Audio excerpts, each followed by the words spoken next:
Facema, a faculdade dos seus sonhos.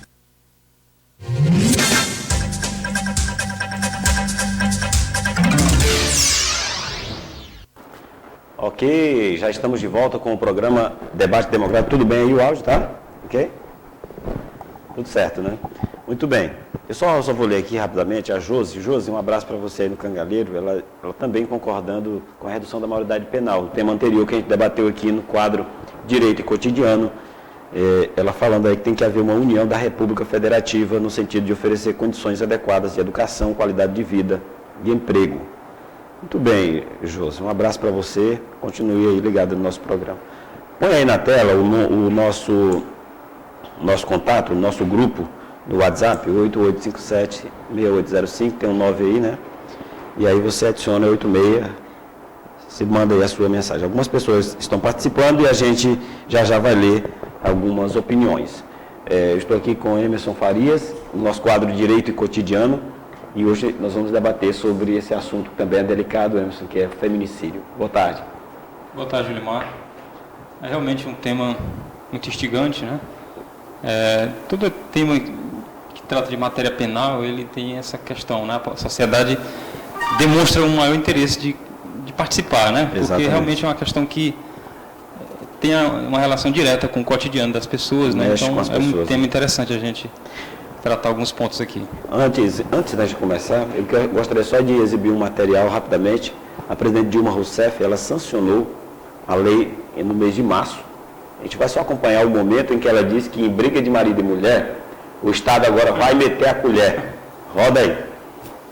O assassinato de mulheres decorrente de violência doméstica ou discriminação de gênero agora é considerado crime hediondo. A lei que tipifica o feminicídio foi sancionada pela presidenta Dilma Rousseff apenas uma semana após ser aprovada no Congresso Nacional. A proposta modifica o Código Penal e reforma a Lei Maria da Penha, em vigor desde 2006. Estamos afirmando aqui a importância de se combater a violência, tanto pela intolerância quanto pelo preconceito. No Brasil, é importante sinalizar que, por ano, 500 mil mulheres são vítimas de estupro. E estimamos que apenas 10% dos casos chegam à polícia, porque as pessoas que sofrem, as mulheres que sofrem, muitas vezes, têm medo e vergonha de denunciar. Daí a importância dessa lei. Daí a importância dessa lei transformar em crime hediondo a violência que resulta em assassinato pelo fato de ser mulher. A qualificação do feminicídio como crime hediondo impede que os acusados sejam libertados após o pagamento de fiança e aumenta a pena, que passa a variar de 12 a 30 anos de prisão. Dilma Rousseff citou alguns números que destacam a importância da nova lei. 7 a cada 10 assassinatos de mulheres são praticados por maridos ou companheiros e 68,8% desses homicídios ocorrem dentro de casa. Em briga de marido e mulher, nós achamos que se mete a colher, sim, principalmente se resultar em assassinato. Meter a colher nesse caso não é... E você acompanhou a presidente Dilma Rousseff, foi lançada, portanto, ela sancionou, na realidade, a lei feminicídio. O que é essa lei, na realidade? O que ela vem significar? Na verdade, a lei, ela acrescenta mais um tipo penal, né, que é o crime contra a mulher, né, do homicídio contra a mulher. Então, essa qualificação, ela vem tratar especificamente do homicídio à mulher, relacionado também à questão de qualificar a pena, né? Sim. Quando o crime é motivado pela questão do preconceito, não é simplesmente por uma mulher morrer. Né, houve um acidente, uma briga, é preciso que a motivação, né, seja pelo preconceito, pela condição de mulher. Quando esse crime é cometido, ele é qualificado na condição de feminicídio e agrava significativamente a pena. Da situação também, né? Às vezes. Isso aí Exatamente. também pode resultar em feminicídio, né? Sim, inclusive o caso daqueles garotos de Castelo do Piauí. O fato deles terem violentado as meninas, o fato deles terem furado as partes íntimas das meninas. Então, houve ali uma certa violência na condição de mulher. Então, esses garotos foram Agora, qualificados caso, na condição de feminicídio. No caso lá específico, onde são menores de idade, os rapazes também que agrediram são adolescentes infratores também. E nesse caso, eles são alcançados pela lei para responder como feminicídio, ou eles vão receber apenas a medida socioeducativa? Eles foram qualificados como no crime de feminicídio. Agora, com relação ao cumprimento da pena, é que é colocado o Estatuto da Criança e do Adolescente e não o Código Penal, né? Porque se fosse pelo Código Penal, eles pegariam de 12 a 30 anos de prisão, né? No caso do mentor intelectual do crime, é possível que ele seja enquadrado no feminicídio? Como eu já te falei, eles foram enquadrados em feminicídio, Nesse caso todos, né? Todos. Né? Certo. Inclusive, existe uma discussão, eu acho que tem 99% de chance de ser a realidade isso, Sim. que o crime de feminicídio vai ter o nome de uma daquelas garotas, né? Inclusive a garota que faleceu daquele caso de Castelo do Piauí, né? Então, assim como a Lei Maria da Penha... comoveu. A capa da Veja dessa semana é exatamente o caso de Castelo do Piauí. Você sabia disso? Pois é, eu olhei ontem, a capa da Veja vem trazendo o caso de Castelo. Assim, uma questão que é importante a gente pensar no que diz respeito à violência contra a mulher, é a gente fazer um contraponto do que era a lei, né, como funcionava penal com relação ao crime praticado contra a mulher, com o que aconteceu após a Lei Maria da Penha. O caso de... Como era julgado, então? O caso Maria da Penha, só para você ter ideia, ela sofreu uma tentativa de homicídio do marido. Exato.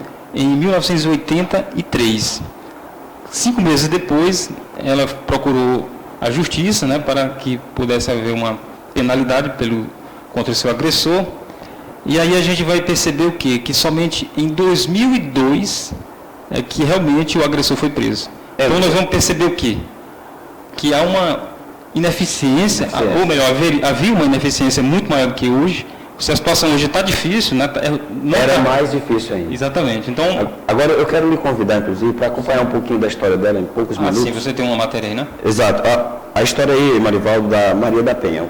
Em 2 minutinhos você vai compreender o que essa mulher passou e como ela é perseverante. Roda aí. Eu sou Maria da Penha, brasileira, farmacêutico bioquímica. E em 1983, eu fui vítima de violência doméstica quando meu marido atirou nas minhas costas enquanto eu dormia. Esse crime foi descoberto 1 ano depois, através da Secretaria de Segurança, que descobriu de que ele havia simulado um assalto. E tinha sido ele o próprio autor dessa tentativa de homicídio. Por conta do tiro, eu já saí de casa paraplégica. Eu lutei por 19 anos e 6 meses para que ele fosse punido. E essa punição aconteceu somente pelas pressões internacionais. Dentre as recomendações da OEA, nesse sentido, também foi recomendado a mudanças das leis do país. Eu nunca imaginei que o início, essa minha luta que começou por justiça no meu caso particular, chegasse ao que chegou, a criação de uma lei protegendo todas as mulheres brasileiras da violência doméstica. Né? A violência, ela está em todas as classes sociais. O meu agressor era um professor universitário. O feminicídio acontece exatamente por falta de é uma questão cultural, primeiro de tudo, né? A gente sabe que o homem sempre foi criado como um ser superior à mulher. E se não houver uma mudança através da educação, este homem sempre vai se achar superior. Eu gostaria de ser lembrada como uma mulher de perseverança de 19 anos e 6 meses em busca de justiça, conseguiu mudar a lei de um país. Ou seja, aí a gente percebe aí, Emerson, que ela teve que acionar órgãos internacionais. O Brasil podia sofrer uma grande multa ou ser penalizado, seja por um tribunal internacional, e foi só por esse motivo que o Brasil resolveu acatar e criar essa lei, né? Ou seja, fazer justiça no caso dela, né? Na verdade, o Brasil foi, né, condenado pelo Tribunal Interamericano de Direitos Humanos pelo fato de não apurar os crimes praticados contra a mulher no Brasil. O caso Maria da Penha é apenas um exemplo, né, de inúmeros casos que as estatísticas demonstram de violência contra a mulher no Brasil. Então, diante dessa ineficiência, dessa inércia do Estado, os organismos internacionais de direitos humanos sancionaram o Brasil, né, para que ele tomasse medidas que nós chamamos de medidas positivas, né, ações positivas no sentido de amenizar essa situação. A Lei Maria da Penha, qual é a penalidade estabelecida, uma vez que uma pessoa que agride uma mulher hoje é capaz de sofrer? Ele pode sofrer uma penalidade de que maneira? Bom, a Lei Maria da Penha, ela não tipifica assim o tempo, o tipo de penalidade. O que ela vem, na verdade, é regulamentar, né, essa situação da violência contra a mulher, dizer o que é violência contra a mulher, caracterizar o espaço que essa violência pode ser praticada. Então, ela vem trazer uma normatização. Agora, no que diz a tipificação, é no Código Penal e, como a gente colocou aqui, a questão do feminicídio, quando se trata de homicídio, mas a lesão corporal, o caso da violência sexual, violência simbólica, violência patrimonial, o Código Penal vai aplicar a medida cabível, né, nesse sentido. Então, o que é interessante a gente perceber é que a Lei Maria da Penha, ela vem normatizar o funcionamento da lei que vai apurar o crime praticado contra a mulher. Tem uma mensagem aqui do Oscar, ele está dizendo aqui, Julimar, deveria ser mais drásticas as penalidades para esse tipo de gente que comete essa barbaridade. Mas já se viu a justiça brasileira, como sempre, falha demais. Então a gente percebe aí, as pessoas, elas estão percebendo essa morosidade da justiça, né? Julimar, que colocou aí uma coisa interessante, veja só. O Código Penal é de 1940.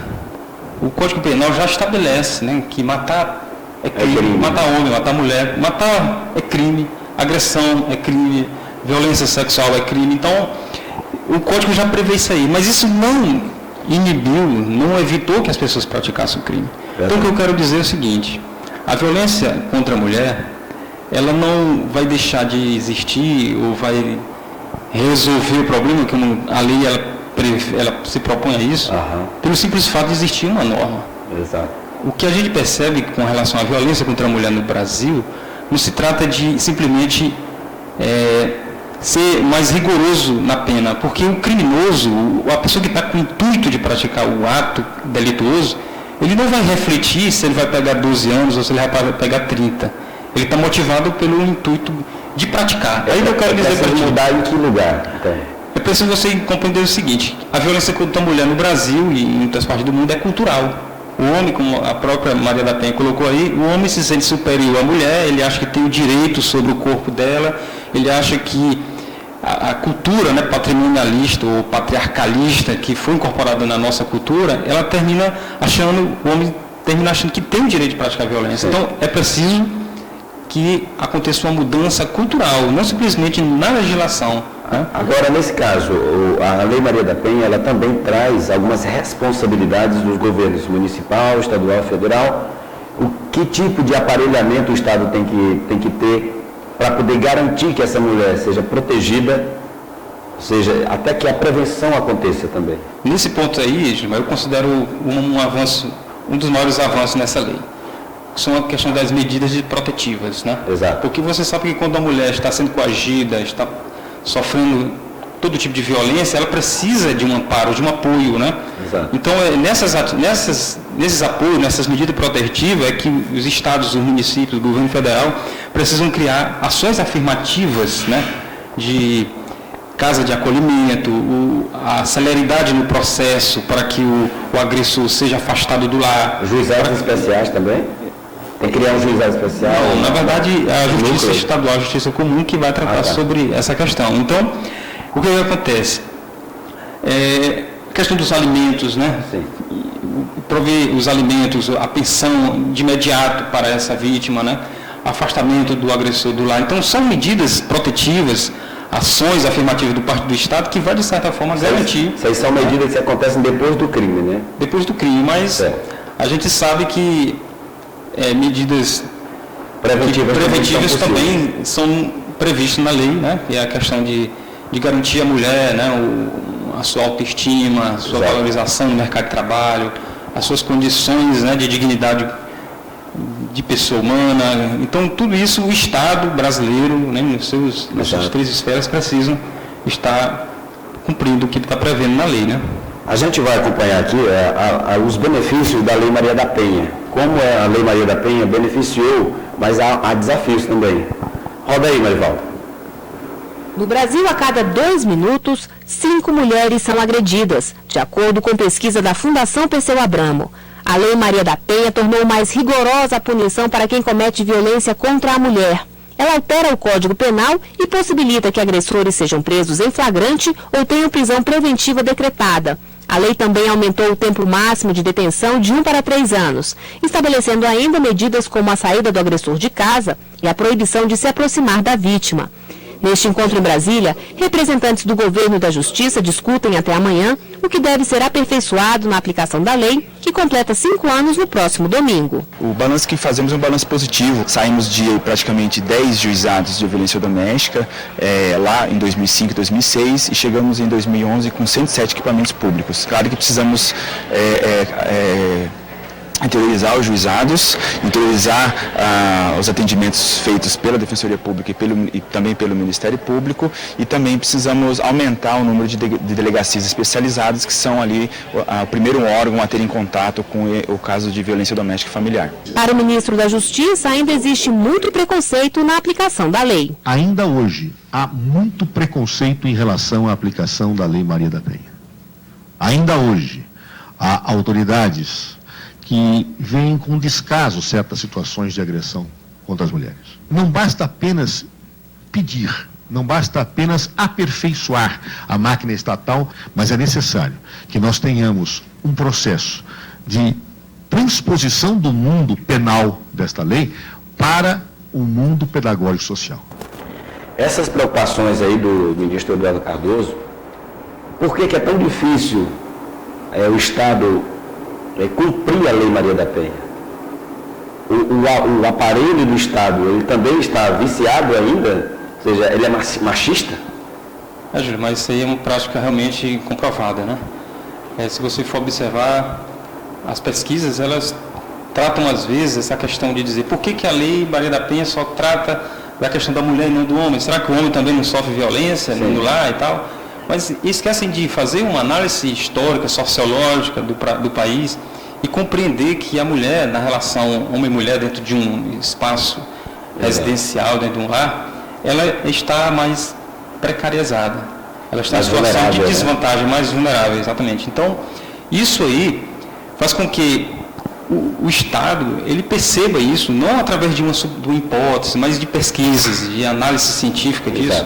Então, você analisar isso só do ponto de vista do interesse individual e deixar de perceber que a mulher, historicamente, ela tem sido vítima dessa realidade, é você tomar uma posição machista e deixar de analisar a importância da mulher também. Você acha que devia ter, por exemplo, na delegacia, tem a delegacia da mulher, né, que já é uma mulher que responde, né, ou seja, recebe essa denúncia, inclusive a gente teve aqui um caso... Até nessa hora, até na hora de colher um depoimento, você tem que ter ali uma segurança, né? A gente sabe que eram mulheres que estavam colhendo ali um depoimento e uma escrivã aqui em Caxias foi barbaramente assassinada. Ou seja, por uma pessoa que já havia cometido um crime contra as filhas, possivelmente. Então a gente está vendo aí, é preciso que o Estado ele esteja também aparelhado de mulheres para receber. Ou seja, porque a mulher também vai ser sensível à causa daquela mulher que está sofrendo violência? Seria isso? Com certeza. Acho que a formação, a capacitação dos servidores públicos é essencial, né? Até porque a gente sabe que a Lei Maria da Penha, ela não pretende ser eterna, né? Exato. A gente sabe que a previsão é que um dia não se faça necessário mais existir Lei Maria da Penha, e que todos, né, homens e mulheres, sejam tratados iguais. Mas é preciso que haja o quê? E não existe a diferença, né, entre homem e mulher. Isso a gente sabe que hoje ainda existe. E você colocou um ponto essencial, né? Preciso que a mulher, né, que atenda a outra mulher, o delegado tenha essa sensibilidade de compreender, né, essa questão cultural, essa questão da importância de uma atendimento eficaz. Não necessariamente que seja uma mulher que você receba esse atendimento, mas que o homem que receba, ele perceba naquela mulher que foi violentada a necessidade de registrar e de fazer o trâmite legal do processo. Inclusive, a Lei Maria da Penha prevê assim, que quando o delegado toma notícia, né, conhecimento do fato, ele deve informar em 24 horas ao juiz. E o juiz tem 48 horas para aplicar uma medida protetiva a essa mulher, né, o que na maioria das vezes acontece realmente, né? Exato. Então, esse caso, ele tem um tratamento especial, né? O Ministério Público é acionado, né? A vítima e o agressor vão para essa questão de procurar dar uma celeridade, dar essa proteção a essa mulher vítima, né?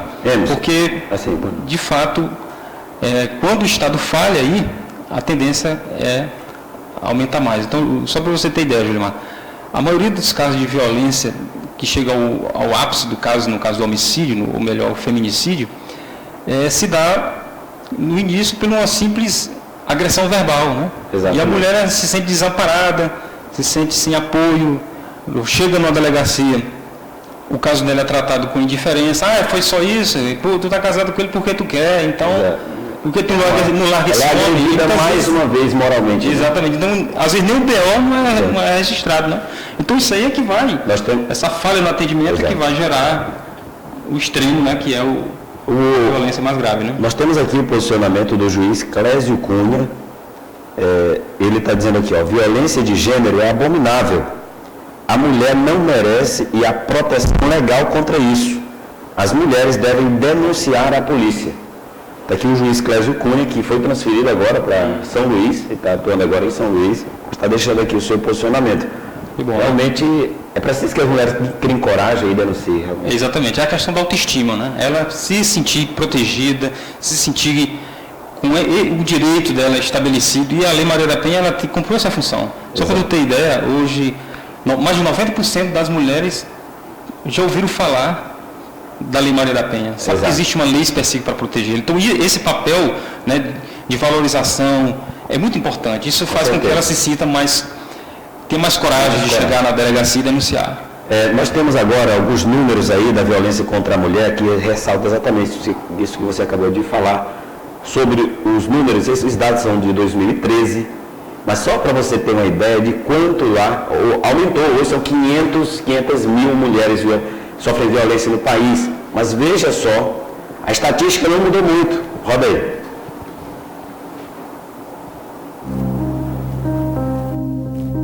No Brasil, a cada 12 segundos, uma mulher é violentada.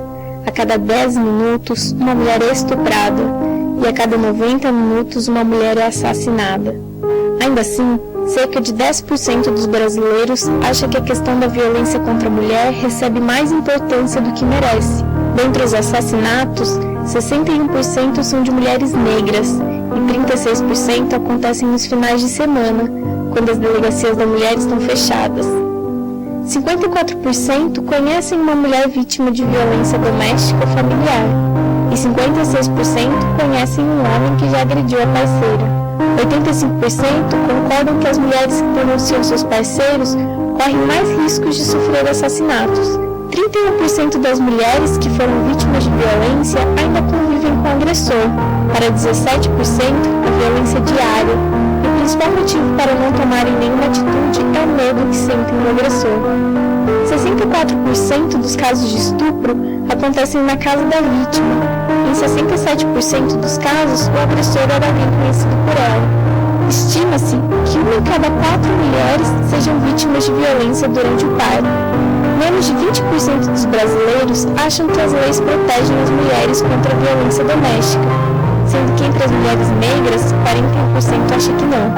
50% da população considera que a forma como a justiça pune não reduz a violência contra a mulher. No Brasil hoje, existem menos de 500 delegacias da mulher, e o número de casas-abrigo não chega a 100. Poucos foram os avanços da Lei Maria da Penha, que foi aprovada em 2006. O baixo orçamento, que nem sempre é totalmente aplicado, é um dos motivos. Em 2013, apenas 40% do orçamento destinado à Secretaria Especial de Políticas para as Mulheres foram utilizados. Ou seja, falta 40% do recurso ser aplicado, falta alguma coisa, tá? Tem alguma coisa errada. O fato de só existir 500 delegacias num país que tem mais de 5 mil municípios, tem alguma coisa errada. E eu queria que você falasse também, a omissão também é um outro crime, nesse caso específico aí? Com certeza, a omissão em todo caso, né, na lei penal como um todo, é um crime, né? Mas especificamente no que diz respeito à mulher, é uma omissão ainda muito mais grave, né? Porque a gente está diante de uma pessoa que vai procurar o socorro, no caso ao órgão público, e muitas vezes não recebe o tratamento que lhe é devido por lei, né? Então, acho que isso aí é o que é mais complicado com relação a trabalhar essa questão do combate à violência, né? Só para a gente está chegando ao final, inclusive a gente vai ver aí, mas tem até um seminário, a gente falou da questão cultural.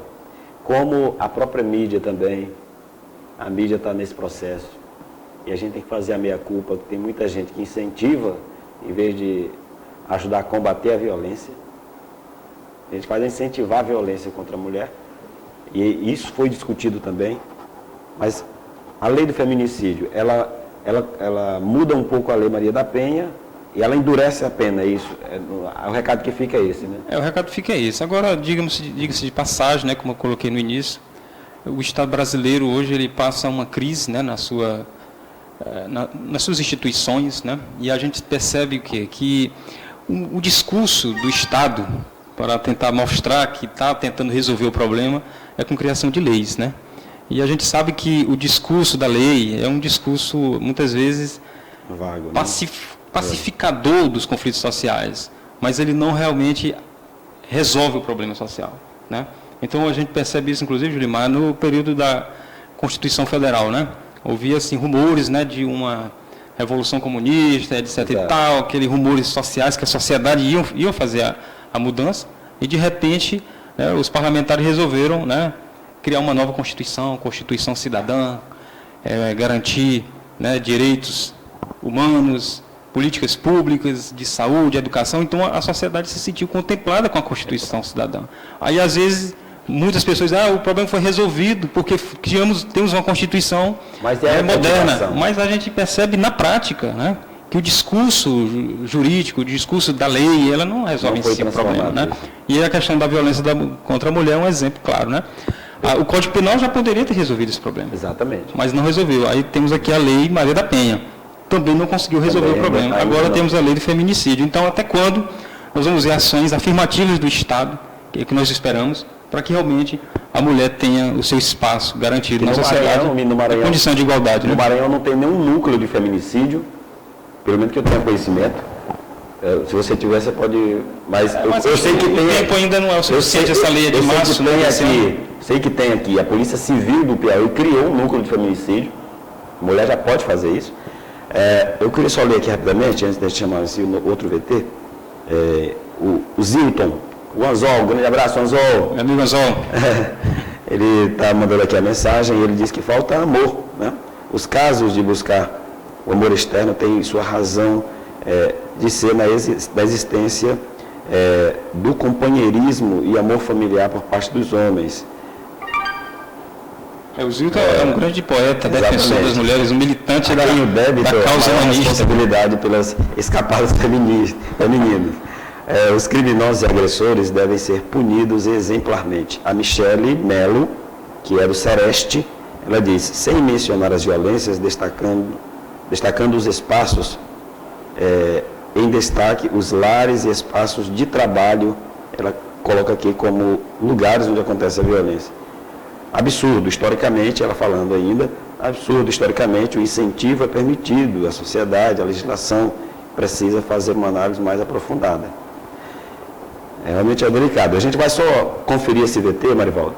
Um seminário em São Paulo discutiu este mês essa situação de como a mídia deve se posicionar em casos de violência contra a mulher. Roda aí, seminário. quando ela tem uma rede familiar que dá suporte, familiar, de amigos, de serviços que estão com ela dando suporte, a gente percebe que ela vai se fortalecendo e ela consegue. Em São Paulo, um seminário internacional discutiu a cultura de violência contra a mulher.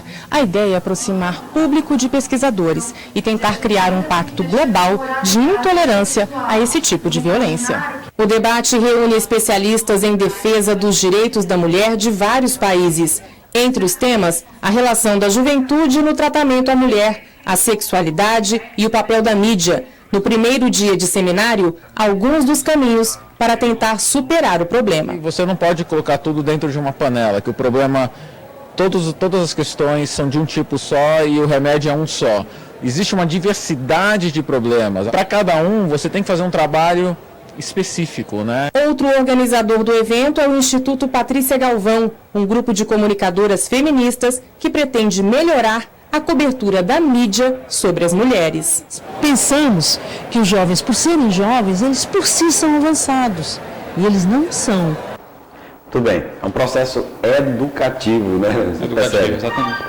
Quais são as suas palavras finais? A gente está finalizando esse tema, né? Que é muito delicado, né? Essa questão, eu queria só fazer uma reflexão com o que foi mostrado aí, com relação à questão cultural, né? Que é o ponto que eu considero essencial para ser trabalhado, e aí vem a questão do papel da educação nesse processo. Da mídia, né, também. Da mãe, né, que educa o seu filho, do pai para dar o seu exemplo como modelo, né, a ser seguido pelos seus filhos. E a filha também, né, que às vezes observa sua mãe submissa, que aceita a violência como algo normal. Então é preciso haver uma mudança cultural nesse país. E o papel da mídia, dos poderes públicos, é essencial. Hoje a gente percebe que a cultura ela está trabalhando em prol da violência contra a mulher. Se você, em alguns casos, né, por exemplo, tem músicas que são uma verdadeira declaração de pedofilia, são verdadeira declaração de machismo, não é porque nós estamos na democracia, de tratar a mulher como objeto. Então é preciso que o poder público, a sociedade repudie certas manifestações culturais. Só para você ter uma ideia, teve uma banda aqui no Piauí, foi proibida de se apresentar em lugares públicos, em eventos da prefeitura, porque era muita safadeza em cima do palco. Pois é. Então, isso aí é violência, né? Porque a violência não é só física, não é só matar. A violência é também uma violência simbólica. Né? Às vezes, a gente pensa que a violência só é quando o sangue está derramando, mas não. O que fica, que às vezes não tem marcas, mas ela tem uma dor muito maior. Então, esse debate, Gilmar, só quero deixar uma mensagem para as mulheres aqui da nossa cidade de Caxias, é que elas procurem compreender, né, o que significa a Lei Maria da Penha enquanto avanço, e que tenham coragem, né? Lutem pelo seu espaço, lutem pelo seu direito, porque direito não é uma coisa que se dá, direito é uma coisa que se conquista, né? Então, o primeiro passo foi dado, que foi a legislação. Agora precisa que a mulher exerça seu direito e faça valer o que a legislação prevê e o que o Estado tem como dever de garanti-las a elas. Né? Emerson, muito obrigado. O tema realmente é instigante. A gente poderia discutir um pouco mais ele aqui, mas o tempo não permite. É verdade, Gilmar. Eu gostaria só de a gente vai exibir essa reportagem. Quero lhe agradecer primeiramente aqui. Obrigado. Até o próximo sábado. A gente vai definir o tema e vai colocar nas redes sociais. Ok? Muito obrigado pela sua participação. Mas vamos exibir aí, Marivaldo, essa reportagem sobre a reforma política. Como um senador vai ter um mandato de 9 anos. Isso passou no Congresso Nacional. Por quê? Como eles conseguiram fazer isso contra os brasileiros? Olha aí. A coincidência de eleições gerais e municipais, aquelas que hoje são disputadas separadamente de 2 em 2 anos, foi uma das propostas analisadas e rejeitada depois de um longo debate em que se falou tanto dos custos da campanha eleitoral quanto da necessidade de o brasileiro não ficar muito tempo sem ir às urnas. Deputados federais vão ter um problema, vão ter que bancar a campanha dos vereadores das cidades pequenas, dos prefeitos das cidades pequenas, dos deputados estaduais da sua campanha, vão ter que arcar com uma campanha caríssima, porque o senador não vai bancar essa campanha. Chegar no governador, os vereadores e prefeitos não chegarão nunca. Ou seja, nós estamos preparando uma eleição para os deputados federais milionária. Essa casa é a casa que ninguém consegue entender ela nos momentos mais difíceis que a gente tem. Durante 2 anos eu tenho feito medidas aqui de pesquisa para saber sobre o que nos unia com relação à questão desse processo de reforma eleitoral.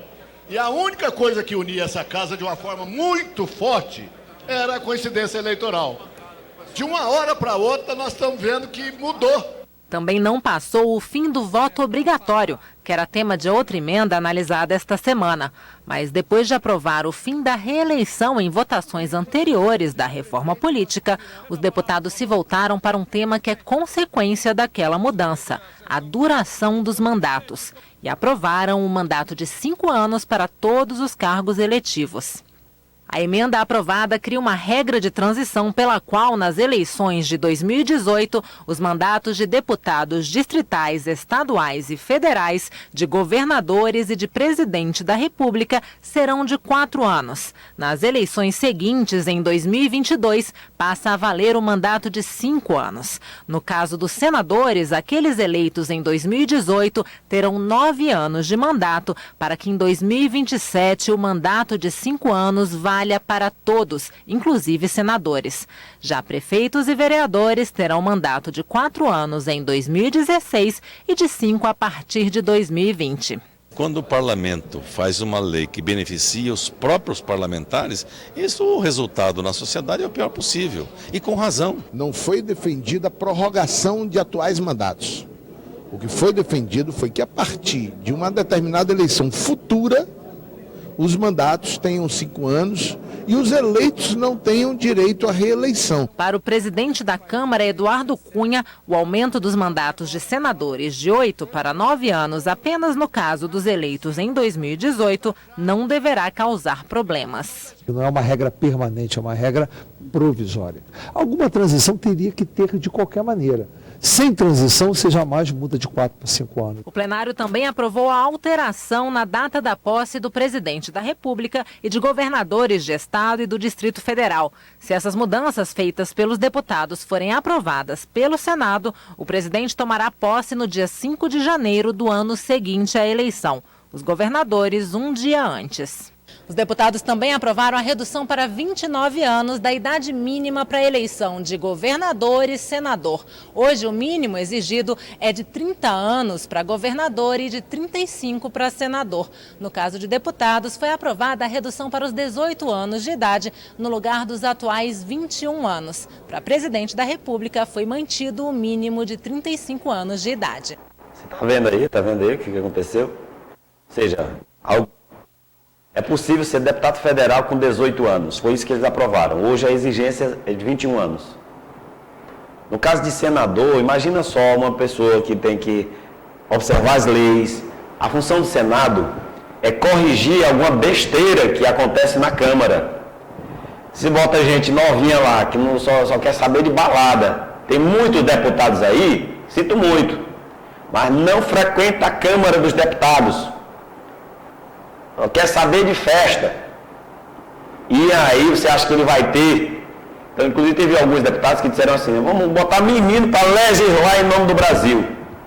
Porque eu lhe digo sinceramente, se você tem dinheiro nesse país, você elege quem você quer, até uma criança de 2 anos.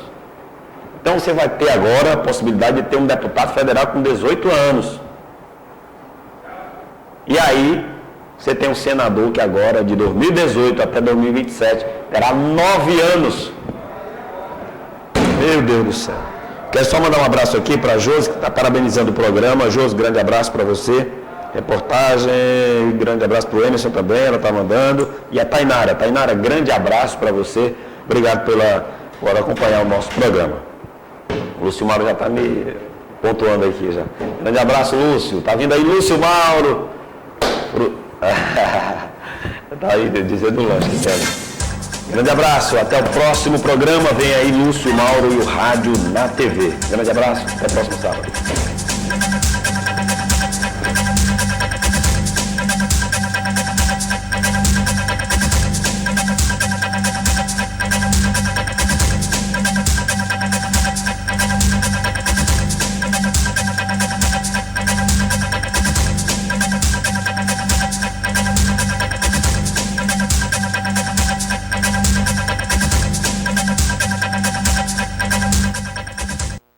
Debate Democrático. Oferecimento: Casa de Saúde e Maternidade de Caxias. Facema, a faculdade dos seus sonhos.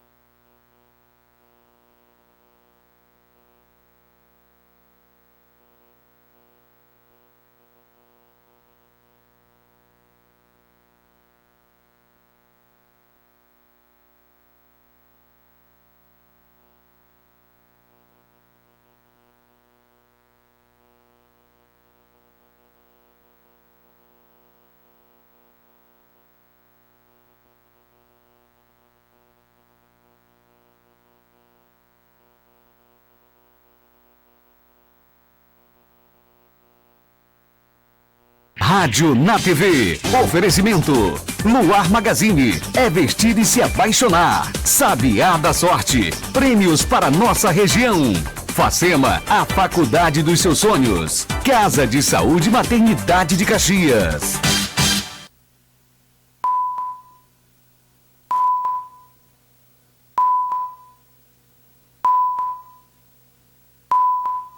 Começa agora, programa Rádio na TV, com Lúcio Mauro. Muito legal, ótima tarde, bom sábado, pós-dia dos namorados, mas ainda continua sendo o dia dos namorados. É um bom fim de semana, o fim de semana dedicado aos casais apaixonados. Ótima tarde para você, está começando mais um programa Rádio na TV. Agora no sábado é só flashback e hoje especial ainda aos namorados, de 2 às 3 da tarde. 1 hora de duração com muitas músicas maravilhosas, os melhores clipes do passado para você, tá? E a sua participação no nosso WhatsApp é esse aí, ó, número na tela. Agora o Marivaldo, nosso produtor aqui do programa, grande Marivaldo, número na tela, 98203-1892, 98203-1892, para você participar aqui do programa Rádio na TV, para você mandar um alôzão, para mandar a sua foto, que hoje a gente mostra a foto no programa Rádio na TV, 98203-1892. Cinegrafista, meu grande amigo Juninho, o cara que tá malhando, que tá ficando boado, hein? Olha, na produção do nosso programa tem ele, grande Marivaldo, no master tá o meu grande amigo Eudes, pense num cara que gosta de futebol, lá na recepção é ele, que tá ansioso para nascer aí o seu filhinho, é o meu grande amigo Rafinha, um cara que não para de estar conectado no WhatsApp, no Facebook, pela internet, né?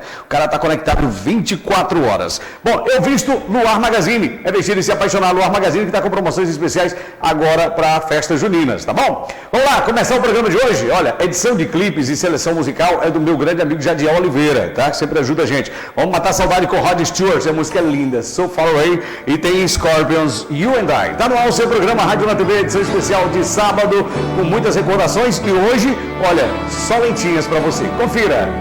So far away, doesn't anybody stay in one place anymore? It will be so fine to see